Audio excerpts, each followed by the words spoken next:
මේ වෙනකොට පළාත් පාලන ආයතනවල බලය පිහිටවීම සම්බන්ධයෙන් ඇති වෙලා තියෙන අර්බුදය සහ අර්බුදයට විශේෂයෙන්ම ජාතික ජනබලවේග ආණ්ඩුව ගනිමින් ක්‍රියාමාර්ග හරහා ඔවුන්ම මේ රටේ ප්‍රබල සංවාදයක් ලෙස මතු කර දේශපාලන සංස්කෘතිය පිළිබඳ සංවාදය බරපතල අභියෝගයකට ලක් වෙලා තිනවා.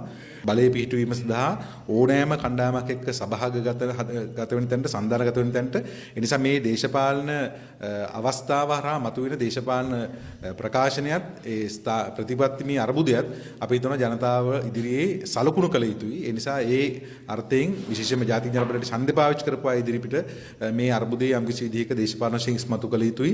ඒ සඳහා තමයි මේ මාධ්‍ය හමුව අපි කැඳවන්නේ. දැන් මෙතන තියෙන ප්‍රධානම කාරණේ තමයි පහුගිය ජනාධිපතිවරණයේ සහ මහමැතිවරණයේ අවස්ථා දෙකේම මේ වර්තමාන පාලනය මතු කරපු ප්‍රධානම කාරණේ තමයි මේ සියලුම බලවේග දූෂිත බලවේග කියන කාරණේ.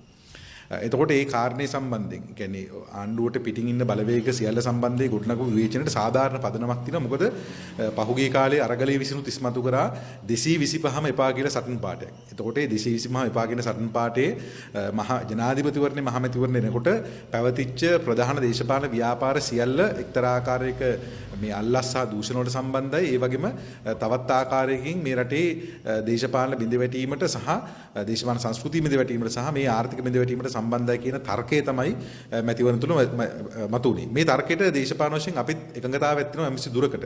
හැබැයි නමුත් ඒකෙන් අදහස් වෙන්නේ නැහැ මේ සියලුම දේශපාලන ව්‍යාපාර සම්බන්ධ මේ චෝදනාව ගෙනකොට ඒක යුක්ති සහගත වෙන්නේ නැහැ. නමුත් ප්‍රධාන දේශපාලන ව්‍යාපාර සම්බන්ධයෙන් ඒ ගොඩනගපු සංවාදයට අපේ එකඟතාවයක් තියෙනවා. නමුත් ප්‍රශ්නේ තියෙන්නේ දැන් ඒ එකඟතාව ඒ දේශපාලන ප්‍රකාශනයේ ගොඩනගලා දැන් මේ පළාත් පාලන මැතිවරණයේ දක්වා එනකොට සහ පළාත් පාලන මැතිවරණයෙන් පසුව දැන් ඔවුන් ක්‍රියාත්මක වෙමින් තියෙන්නේ කොහොමද?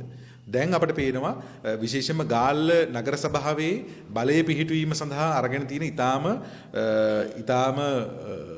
හාස්‍යජනක ඒ වගේම ඊටාම පිළිකුල් සහගත සන්දාන නැත්නම් ඒ ක්‍රියාමාර්ග දිහා බැලුවාම මේ අර්බුදේ තවත් ඉස්මතු වෙලා තියෙනවා. ඒ නිසා අපි කැමති මේක උදාහරණත් එක්ක සාකච්ඡා කරන්න.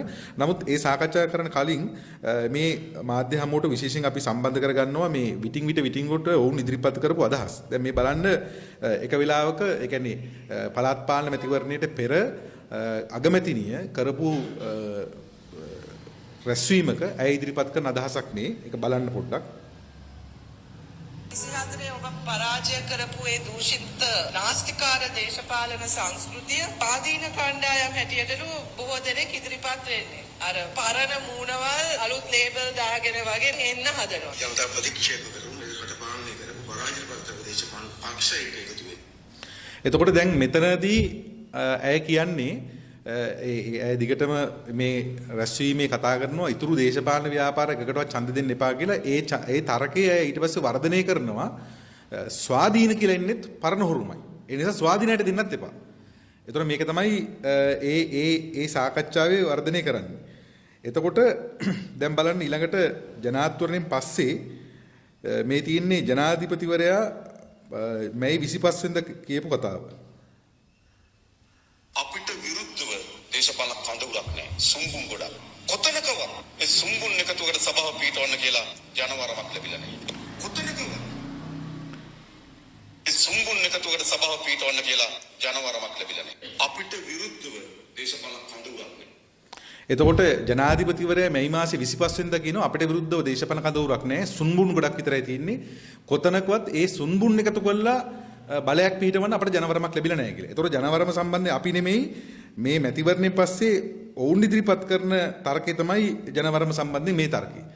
එතකොට ඊළඟට දැන් මේ තියෙන්නේ 24 ඔබ පරාජය කර අර පරණ එන්න හදනවා. ජනතා ප්‍රතික්ෂේප කරමු ඒකට පාලනය කරමු පරාජයපත් දේශපාලන පක්ෂයක එකතු වෙන්නේ නැහැ සාවත්. අලුත් ලේබල් දාගෙන වගේ එන්න හදනවා. මේකේ ප්‍රතික්ෂේප කරමු ඒකට පාලනය කරමු පරාජයපත් දේශපාලන පක්ෂයක එකතු වෙන්නේ නැහැ සාවත්. සමහරක් තැන්වල අපි දන්නවා ස්වාධීන ඉල්ලුවා ඉන්නවා. ඒ නිසා එවැනි අය අපේ පාලන උදව් කරන්න කැමති ඉදිරිපත් වෙනවා නම් අපි කැමති ඒගොල්ලොත් එක්ක වැඩ කරගෙන යන්න. ඒක තමයි අපිට මේ සභාවට තියෙන්නේ. එතකොට මේ ඇවිල්ලා ජුනි ලඟ වෙනකොට මේ කියන කතාව. ඒ කියන්නේ එතකොට ටිල්නි සිල්ලා කියනවා ස්වාධීන දැන් අපි පරණ මේ පරාජිත දේශපාලන පක්ෂ කිසිවක් එක එකතු වෙන අපේ බලාපොරොත්තුවක් නැහැ. ඒවා ජනතාව ජනවර මැදලා දිනවා පරාජය කරන්න. නමුත් අපි සූදානම් වෙනවා මේ ස්වාධීන කණ්ඩායම් එක්ක එකතු වෙන්න. දැන් බලන්න මේ 25 වෙනිදා ජනාධිපති කියනවා කිසිම කණ්ඩායමක් එක්ක අපේ එකතු වීමක් නැහැ ඔක්කොම සුන්බුන් තියෙන කියලා. ඊළඟට ජුනි මාස වෙනකොට ටිල්වින් සිල්වා කියනවා නෑ අපි ස්වාධීන කණ්ඩායම් ඉන්නව හොඳ ඒවා ඒවත් එක්ක එකතු වෙනවා කියලා. ඒතකොට ඡන්දෙට පෙර හර්නි අමරසූරිය කියනවා ස්වාධීන කියලා එන්නේ හොරු කියලා. දැන් බලන්න يعني මුලින්ම හර්නි අමරසූරිය ඡන්දෙට පෙර කියනවා ස්වාධීන කියලා එන්නේ හොරු ඒ නිසා හොරුන්ට ඡන්ද දෙන්න එපා කියලා. ඊළඟට ජනාධිපතිවරයා මේ 25 වෙනිදා කතාවකදී කියනවා සුන්බුන් විතරයි තියෙන්නේ මේ කිසිම එකක් එක්ක අපි එකතු වෙන්න සම්දානගත වෙන්න කිසිම බලාපොරොත්තුවක් නැහැ. එහෙම ජනවරමක් නැහැ කියලා. ඊළඟට ජුනි මාසේ මුල වෙනකොට ටිල්වින් සිල්වා කියනවා ස්වාධීන පරාජිත දේශපාලන පක්ෂයක අපි එකතු වෙන්නේ නැහැ. හැබැයි ස්වාධීන කණ්ඩායම් ඉන්නවා. ස්වාධීන කණ්ඩායම් එක අපි එකතු වෙන්න කැමතියි කියලා. ඊට පස්සේ තවත් වීඩියෝ පටයක් තියෙනවා. පාර්ලිමේන්තු මන්ත්‍රී නජිත් කියනවා නෑ මේ පරාජය වෙච්ච හොරුන්ගේ පක්ෂවල හොඳ මිනිස්සු ඉන්නවා කියලා. ඒතර ඒක තමයි මේකේ 4 වෙනි version එක. ඒ කියන්නේ මේ තොරණේ විස්තරය කිව්වොත් එimhe තොරණේ 4 වෙනි විස්තරය තියෙන එක. දැන් අපි බලමු තොරණ ඊළඟට ඒ කියන්නේ මේ තමයි ඒගොල්ලෝ නැරටිව් එක චේන්ජ් කරපු විදිහ. නැත්නම් ඒගොල්ලෝගේ දේශපාලන කතාව ක්‍රමානුකූලව මාරු කරපු විදිහ මේ. දැන් බලමු මේක භූමියේ සිද්ධ වෙලා තියෙන විදිය. දැන් මේ බලය පිහිටෙන්නේ කොහොමද? කොටකල ප්‍රාදේශීය සභාව. සභාපති ලංකා කම්කරු කොංග්‍රසයේ. උපසභාපති මාලිමාවේ. එතකොට උපසභාපති කොංග්‍රසයෙන් ලංකා කම්කරු කොංග්‍රසයෙන් ඉන්නත් උපසභාපති මාලිමාවෙන් ඉන්නත් මේගොල්ලෝ අතර එකඟතාවයක් නැතුව මේක වෙන්න බෑ. ඒතර එතනදී එහෙම යනවා. ඊට පස්සේ හපුතලේ ප්‍රාදේශීය සභාව. සභාපති මාලිමාවෙන් කරන්න සහාය දුන්නේ තොණ්ඩමන්. දැන් තොණ්ඩමන් කෙලිම ප්‍රකාශයක් කරා මේ ආණ්ඩුවත් එක්ක අපි සාකච්ඡා කරා. අපි දැන් ආණ්ඩුවත් එක්ක මේ සහාය දෙන තීරණය කරා. ඒ නිසා අපේ තීරණය ඒක කියලා. ඒතර දැන් බලන්න තොණ්ඩමන් එහෙම කියනකොට මේ මහමැතිවරණේ අම්රිකා කරපු කතාවක් මේ.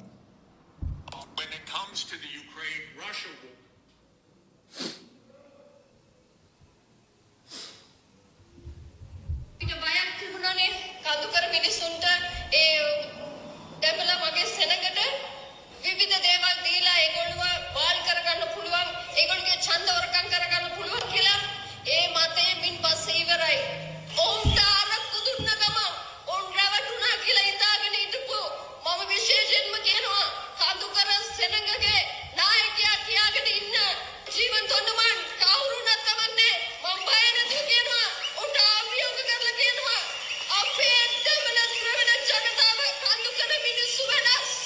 සභාවේ ගණපූර්ණයේ පැවති බැවින් විවෘත ඡන්දයක් පැවති අතර ඒදී ඡන්ද 10ක් ලබා ඊට බයක් තිබුණනේ. දැන් මෙන්න තොණ්ඩමන් ගැන මහමැතිවරදී කියපු කතාව අම්රිකා. එයා කියන්නේ තොණ්ඩමන්ගේ ග්‍රහණය තමයි මේ රටේ මේ අපේ ජනතාව හිටියේ කඳුකර තමිල් ජනයා අරක්කු දුන්නාම පස්සේ රවට්ට ගන්න පුළුවන් කියලා හිතුවා. අපි බය නැතුව දැන් කියනවා තොණ්ඩමන්ගේ ග්‍රහණයෙන් ගැලවිලා එන්න ඇවිල්ලා මේ නව දේශපාලන ව්‍යාපාරත් එක්ක එකතු වෙන්න කියලා. ඇත්තටම කිව්වා වගේම කඳුකර තමිල් ජනයාගේ සාතිශ්‍ය බහුතරකේ ඡන්ද ලැබුණා මේ ආණ්ඩුවට. ඒ නිසා වුන් විශාල බලයක් මැතිවරණ ප්‍රකාශනයක් ගොඩනගත්තා. දැන් මොකද්ද පළාත් පාලන මැතිවරණ වෙනකොට වුන් කරේ? ඒ තමන්ට ලැබිච්ච ජනවරම පාවිච්චි කළා දැන් කඳුකරේ ජනතාවත් එක්ක යම් දේශපාලන සම්බන්ධයක් ගොඩනගන්න ඔවුන්ගේ දේශපාලන ප්‍රශ්න වලට ආමන්ත්‍රණය කරන වෙනුවට දැන් ඔවුන් විශාල ප්‍රශ්න ප්‍රමාණයක ඉන්නවා. ඔවුන්ට නිවසක් ඉඩමක් සිවිල් අයිතිවාසිකම් මිනියක් වල්ලා දාන්න තරක් නැහැ. ජීවත් වෙන්න දෙයක් නැහැ. දරුවන්ගේ පහසුකම් පිළිබඳ ප්‍රශ්න තියෙනවා. දරුවන්ගේ අධ්‍යාපන පිළිබඳ ප්‍රශ්න තියෙනවා. මේ මාස 7ට අඩුම තරමේ ඒ ප්‍රශ්න ආමන්ත්‍රණය කරන එක පියවරක්වත් ගත්තේ නැහැ. ඉතින් ඒක විසින් මොකද උනේ? මේ දෙමළ ජනතා කඳුකර තමිල් ජනයා ආණ්ඩුවෙන් දුරස් වෙන්න පටන් ගත්තා. ඒ දුරස් වුණාම දැන් චන්ද්‍ර ප්‍රතිඵලය ආවම ඒක පේනවා ඒ දුරස් වීම කොහොමද කියලා. දැන් ඒකට උත්තරේ වෙන්නේ කොහොමද? ඒකට උත්තරේ වෙන්නේ තොණ්ඩමාන එක කරයක් දාගෙන. දැන් එතකොට මේ මොකද්ද මේ වෙන්නේ? දැන් මේ පරාජිත බලවේග මේ ජනතාව විසින් පරාජය කරපු බලවේග නැවත වතාවක් මේගොල්ලෝ ප්‍රාදේශීය සභාවල සභාපතිකම් දීලා කරයක් දාගෙන සන්දානගත වෙනවා. දැන් මෙතන මහින්ද රාජපක්ෂ නැත්නම් රනිල් වික්‍රමසිංහ විතර නෙමෙයි මේ තොණ්ඩමල්ලා තමයි කඳුකරේ මහින්ද රාජපක්ෂලා. කඳුකරේ රනිල් වික්‍රමසිංහලා. කඳුකර තමිල් ජනයාට අදාළව. එතකොට මේ ඊටත් ඊටතර තුච්ච විදිහට තමයි මේ දේශපාලන පවත්තන් යන්නේ. එතකොට ඒ තොණ්ඩමාන්න දැන් ආපහු ගිහිල්ලා ඔටුන්න පළඳවලා කඳුකරේ ස්ථානගත කරලා තියෙනවා. මේ මැදිහත් වීම හරහා. ඊළඟ හල්දුම්මුල ප්‍රාදේශ සභාව. එතන මනෝ ගණේෂන්ගේ දිගම්බරගේ මන්ත්‍රීවරුන්ගේ සහාය අරගෙන තමයි මේක හදලා තියෙන්නේ. දැන් මේකත් ප්‍රශ්නයක්. දැන් මනෝ ගණේෂන් දැන් මේකට විරුද්ධව විනය ක්‍රියාමාර්ගයක් ගන්නවා. ගත්තාම මාස 3-4ක් යනකොට මේ මන්ත්‍රීකම නැති වෙනවා. ඒතර මන්ත්‍රීකම නැති වුනහම මේ ප්‍රාදේශ සභාවේ කොහොමද ඒගොල්ලෝ බලය පිහිටුවගෙන යන්නේ? බලය පවත්වාගෙන යන්නේ කොහොමද? ඊළඟ කුරුණෑගල මහනගර සභාව. සභාපති මාලිමාවෙන් උපසභාපති රිසාඩ් බදියුදීන්ගේ. ඒතර රිසාඩ් බදියුදීන් එක එතන ගිහිල්ලා තියෙනවා. දැන් මේක බදියුදීන් එක පැහැදිලිව සාකච්ඡා කරලා ආපු එකඟතාවයක්. ඒතර කුරුණෑගල මහනගර සභාවේ උපසභාපති උනේ කොහොමද? බදියුදීන්ගේ මිනිස්සෙක්. එතකොට මේක තමයි අපි ඇසිය යුතු ප්‍රශ්නේ. එතකොට එතන එයත් එක්ක ගිහිලා තියෙනවා. ඊළඟට මැදවච්චි. දැන් මැදවච්චි තමයි ලොකුම සෙල්ලම් වෙලා තියෙන්නේ. මාලිමාව සභාපති උපසභාපති පොහොට්ටුවේ. දැන් උපසභාපති ඡන්දේ තෝරනකොට බොරුවට මාලිමාව එක්කෙනෙක් දාලා. හැබැයි මාලිමාවේ දාපු මිනිහා පරදිලා. ඒ කියන්නේ දැන් සභාපති තෝරන ඡන්දෙදි මාලිමාව එක්කෙනා දිනනවා. උපසභාපති තෝරන ඡන්ද දෙනකොට මාලිමාවේ යෝජනාවක් තියෙනවා. හැබැයි මිනිහා පරදිනවා. දිනන්නේ කවුද? පොහොට්ටුවේ තනි මිනිස්සෙක්. ඒ කියන්නේ එක්කෙනා ඉන්නේ පොහොට්ටුවේ. ඒ එක්කෙනා දිනනවා. එතකොට මෙතන කාගෙත් එක්ක ඩීල් එක ගිහලා තියෙනවා. මෙතන ගිහලා තියෙන්නේ පොහොට්ටුවේ තනි ඡන්දෙත් එක්ක තමයි මෙතන ඩීල් එක ගිහලා තියෙන්නේ. ඊළඟට මිනිමි ප්‍රාදේශ සභාව. එතන ජයග්‍රහණය කරන්නේ එක්සත් ජාතික පක්ෂයේ සහයෝගය අරගෙන. එක්සත් ජාතික පක්ෂ මන්ත්‍රීවරුන්ගේ. ඊට පස්සේ සොරතොර ප්‍රාදේශ සභාව. එතන සමගි ජන බලවේගයේ මන්ත්‍රීවරුන්ගේ සහාය අරගෙන. ඊළඟ වැලිකන්ද ප්‍රාදේශ සභාව. එතන සමගි ජන බලවේගයේ මන්ත්‍රීවරුන්ගේ සහාය අරගෙන. දොරංගොඩ ප්‍රාදේශ සභාව. එතන දිලිත් ජයවීරගේ සහාය අරගෙන. ඊළඟට වාකරේ පිල්ලයන් එක එකඟ වෙලා තිනවා. දැන් වාකරේ ඡන්ද ගත්තාන් පස්සේ TN එකට 6යි පිල්ලයන්ට 7යි LPP ට 3යි SDB කට 1යි. ඒතකොට හැබැයි පිල්ලයන් ජයග්‍රහණය කරන්න කීයද? මන්ත්‍රීවරු 19 දෙනෙක්ගෙන් 12 දෙනෙක් ඡන්ද ගන්නවා පිල්ලයන්. ඒතකොට මේ 12 දෙනා ගත්තාම එතන අඩු වෙන්නේ 7යි.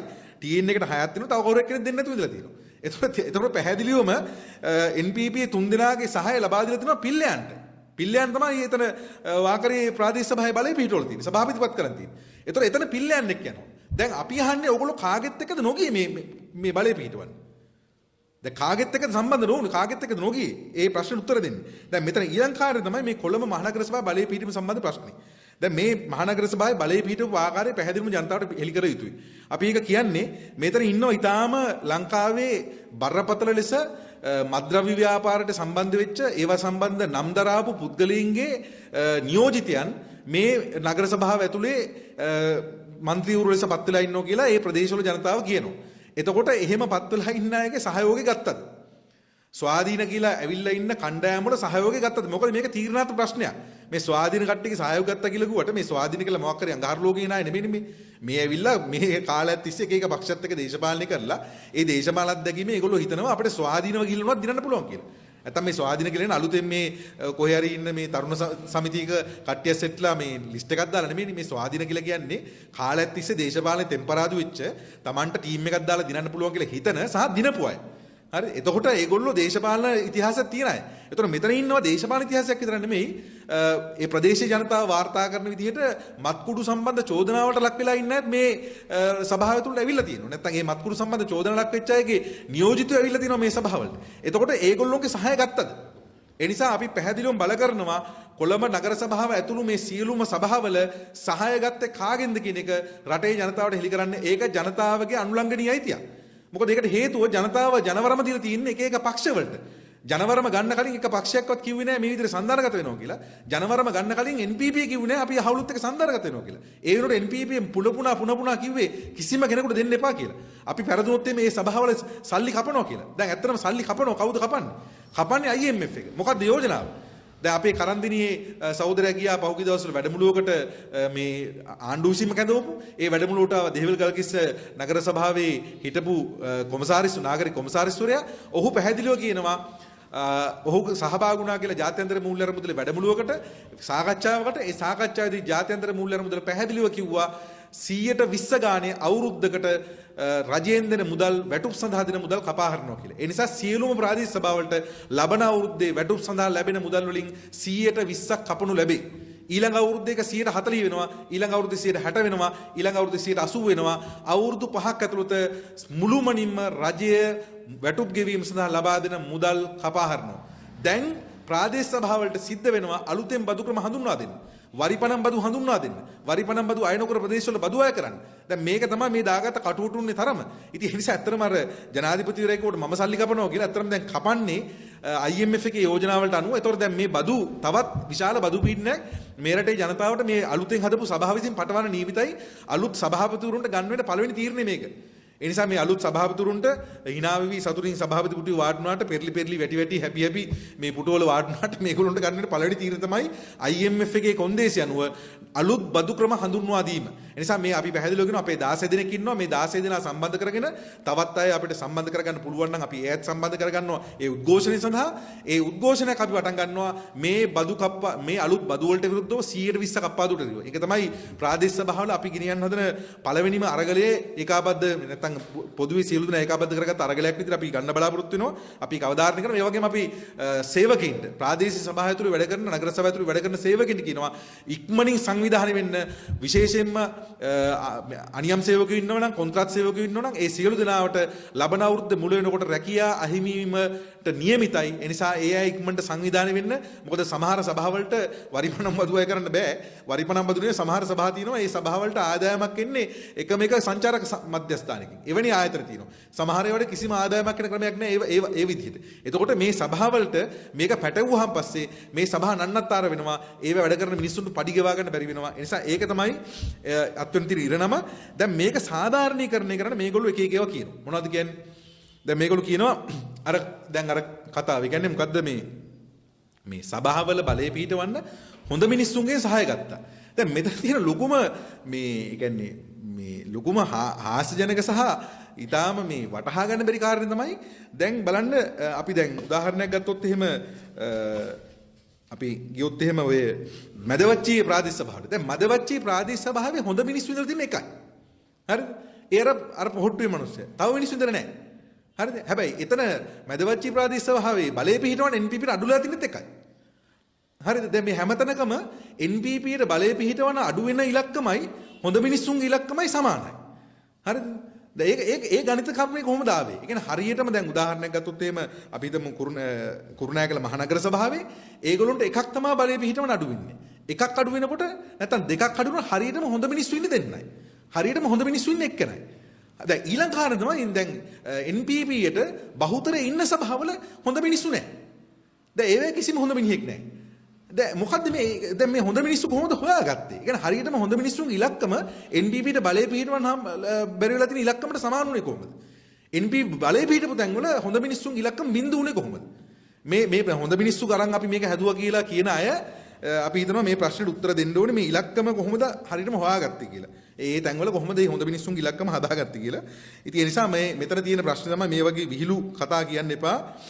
මොකද මේක ඊටාම් පැහැදිලි බලය පිහිටවීම සඳහා ජනවරම නැති. දැන් ජනාධිපතිවරයාම කියනවා එහෙම සුන්බුන්නෙක් එකතු වෙන්නේ ජනවරමක් නැහැ කියලා. ඒ ජනවරමක් නැහැ. ඒ වගේම මේ බලවේගය තමයි පහුගිය ඡන්ද වලින් පරාජය කරේ. ඒතකොට පරාජය කරපු බලවේගත් එක්ක දැන් කෙලින්ම සන්දානගත වෙලා තියෙනවා. ඒ සන්දානගතලා බලය පිහිටවල තියෙනවා. ඊළඟට ලොකුම කාරණේ තමයි දැන් ප්‍රියන්ත සහබන්දු ගාල්ල නගර සභාවේ හිටපු නගරාධිපති සහ වර්තමාන NPP ආණ්ඩුවේ උපනගරාධිපති. දැන් මොහු සම්බන්ධයෙන් චෝදනා ඉල්ල කරපු නැත්නම් මොහු සම්බන්ධයෙන් ඉතාම බරපතල චෝදනා කරපු අවස්ථා තියෙනවා. ගාල්ල ඉන්න NPP മന്ത്രിවරයෙක්ම මොහු සම්බන්ධ චෝදනා කරපුවා ඉන්නවා. අපි දිගින් දිගට වීඩියෝ පට දාන එක තේරුම් නැති නිසා මේක දාන්නේ. මේක දැන් සමාජ මාධ්‍යවල සංසරණය වෙනවා. ඇති තරම්. හරි. මේ ඔහු සම්බන්ධ කර චෝදනා. එතකොට දැන් ඔහු එතකොට දූෂිතයෙක් කියලා එදා චෝදනා කරා NPP. ඔහු හොරෙක් කියලා චෝදනා කරා. දැන් එකපාරට එක රැයෙන් ඔහු බෝධිසත්වයෙක් වුණා. හරිද? ඒකත් අපිට පොඩ්ඩක් කියන්න ඕනේ. කොහොමද මේ මාසයක් විතර ඇතුළත NPP ට බලය පිහිටවන්න බැරි වෙනකොට මේ මිනිස්සු එකපාරට බෝධිසත්වයන් බවට පත් වෙච්ච විදිහ, මේ දහන්‍ය ලබාගත්ත විදිහ, එක්ක මොන හරි මේ මාර්ගඵල අවබෝධ කරගත්ත විදිහ අපිට පොඩ්ඩක් පැහැදිලි කරන්න ඕනේ. ඒ ධර්මයේ මොකක්ද කියලා කියන්න ඕනේ. හරිද? ඒකත් අපි ආසයි දැනගන්න. ඒකත් කියන්න. එතකොට ප්‍රශ්නේ තියෙන්නේ දැන් මෙයාට වෙන්නේ මොකද්ද? දැන් ප්‍රියන්ත සහබන්දුර වෙන්නේ මොකද්ද? දැන් පොහොට්ටුව නිවේදනයක් නිකුත් කරලා තියෙනවා ප්‍රියන්ත සහබන්දුගේ മന്ത്രി ධූරය අහෝසි කරනවා කියලා. ඇත්තට මේක මාස 2-3ක වැඩක් අනිවාර්යෙන් മന്ത്രി ධූරය අහෝසි වෙනවා. එතකොට ප්‍රියන්ත සහබන්දු බබෙක් නෙමෙයි. එයා දන්නවා මේ ගේම් එකේ මට සිද්ධ වෙන්නේ මොකක්ද කියලා. එතකොට එයා ඡන්දෙ ඉල්ලලා, ඡන්දෙන් දිනලා ඇවිල්ලා, පොහොට්ටුවෙන් ඇවිල්ලා, පොහොට්ටුව අමාරු වෙලාවක ඇවිල්ලා. ඒ පොහොට්ටුවෙන් ආපු മന്ത്രിවරයා Tamanට മന്ത്രിකම නැති වෙනවා කියලා දැනගෙන, පොහොට්ටුව ඇතුලේ Tamanට ගමනක් නැති වෙනවා කියලා දැනගෙන මේකට අත ගැහුවේ මේ මීය කැඩුවේ අත ලෙව කන්නද. හරිද? ඒ නිසා අපි ඒක පැහැදිලි කරන්න ඕනේ ප්‍රියන්ත සහබන්දු එක්ක තියෙන ඊළඟ ගනුදෙනුව මොකද්ද? හරි මොකද මේ ප්‍රියන්ත සහබන්දුක තමයි දැන් මේක හොඳට කැපිලා පේන්නේ. මොකද ඔහුට മന്ത്രി ධූරේ නැති වෙනවා. ඒතර മന്ത്രി ධූරේ පවා නැති වෙද්දී ඔහු ඒක කරේ ඒ කියන්නේ මතු බුදුබව පතාද නැත්තම් මොන හරි විදිහක මේ අනාගත ආත්මයක සහනය සඳහා නැත්තම් ඒ වගේ පැහැදිලිවීමක්ද තියෙන්නේ. නැත්තම් මේ NPP ආණ්ඩුව කරන් යන වංචා හොරු අල්ලන විදිය දැකලා ඒකෙන් ප්‍රීති ප්‍රමෝදයටපත් වෙලා ඒකද මේක කරේ. හරි ඒක පැහැදිලි කරන්න ඕනේ. ඉතින් ඒ නිසා මෙතන ඊටාම පැහැදිලිව අපි දන්නවා මේක පිටිපස්සේ ගනුදෙනුවක් තියෙනවා. මෙතන විතරක් නෙමෙයි අපි පැහැදිලිව කියනවා සියලුම ස්ථානවල මේ ආපු മന്ത്രിවරුන්ගේ ඡන්දයක් ගන්න බෑ කුමන හෝ ගෙවීමක් නැතුව. ඒ නිසා ජනතාව දැනගත යුතු දිනවා මේ ගෙවීම මොකක්ද කියලා. මේ තැන්වල බලය පිහිටවන්න බැරි වුණාම අර්බුදයක් තිබුණා නම් ඒ අර්බුදයට යම්කිසි පක්ෂයක් හෝ පුද්ගලයෙක් සමග එකඟතාවයක් ඇති වෙනවා නම් ඒ එකඟතාවය විවෘතව කරන්න. මොකද මේ එකඟතාවය විවෘත කරාම තමයි ජනතාවට දැනගන්න පුළුවන් ඉන්නේ අපි දීපු ජනවරමට මොකද උනේ? කාගෙත් එකද සන්දානගත උනේ? කාටද ඡන්දෙ දුන්නේ? ඒක දැනගන්න පුළුවන් එතකොට. එතකොට රහසිගතව එකඟතාවයක් එනවා කියලා මේ රහස් ඡන්ද වලට මෙච්චර පෙම්බදින්නේ. ඒ කියන්නේ ඡන්දෙ දෙන කෙනාට කියන්න බෑ අපි ඡන්දෙ දෙනවා මේගොල්ලන්ට කියලා. ඡන්දෙ ගන්න කෙනාට කියන්න බෑ අපි මේගොල්ලෝගෙන් ඡන්දෙ ගන්නවා කියලා. මොකද එතන තියෙන්නේ රහස්‍ය ගණදුනුවක් හොර හංගපු ගණදුනුවක්. ඒ නිසා මේ හොර ගණදුනුව නැත්නම් මේ අශුද්ධ සන්දානය සියලුම පක්ෂත් එක්ක එකක් එක්ක නෙමෙයි අප හැර ජනරගල සන්දානය හැර මං හිතන්නේ සියලුම දේශපාලන පක්ෂත් එක්ක දිලිත් ජයවීර පිල්ලයන් බදියුදීන් පොහොට්ටුව සමගි ජන බලවේගයේ UMP දිගම්බරන් තොණ්ඩමන් මේ සියලුම කට්ටියත් එක්ක ඔවුන් එක එක තැන්වල එක එක මට්ටම් වලින් සන්දානගත වෙලා තිනවා. ඒ නිසා මේ ජනවරම මහමැතිවරණ ජනාධිපතිතුමා ලබා දීපු ජනවරම මුළුමනින්ම විකෘති වෙලා තිනවා විකෘති කරලා තිනවා. ඉතින් මේ සම්බන්ධයෙන් රටට පැහැදිලි කිරීමක් ඕන් කළ යුතුයි. දේශපාලන සංස්කෘතිය ගැන ඕන්ම කතා කරපු දේ දැන් බලංගුද නැද්ද? ඒ වගේම මෙතන ඊටාම පැහැදිලිව දැන් මේකට විහිළු කරන්න එපා. දැන් මේකම ඊළඟ පළාත් සභා මැතිවරණ වෙනවා. දැන් මේ සමීකරණයේ පළාත් පාලන මැතිවරණයට මේකට අදාළ නම් මේකට ඔට්ටු නම් මේ සමීකරණේ වළංගු නම් මේ සමීකරණේ පළාත් සභාවල බලය හදාගන්න බැරිුණා පස්සේ මේකම වෙනවා.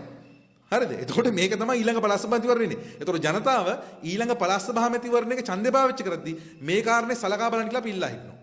මේක සලකා බලන්න කියලා. ඒ නිසා මේක තමයි ඊළඟ දිගුව ඊළඟ පළාත් සභා මැතිවරණ බලය පිටවන්න බැරිනකොට මේගොල්ලෝ ආයෙ එතෙන්ටම ගමන් කරනවා. ඒ නිසා මේක NPP ඡන්දීපු ඡන්දායකයන්ගෙන් ජනතා විමුක්තියේ සහෝදර සහෝදරයන්ගෙන් අපි ඉල්ලා හිටනවා ඊටාම තදබල ලෙස මේක සලකන්න.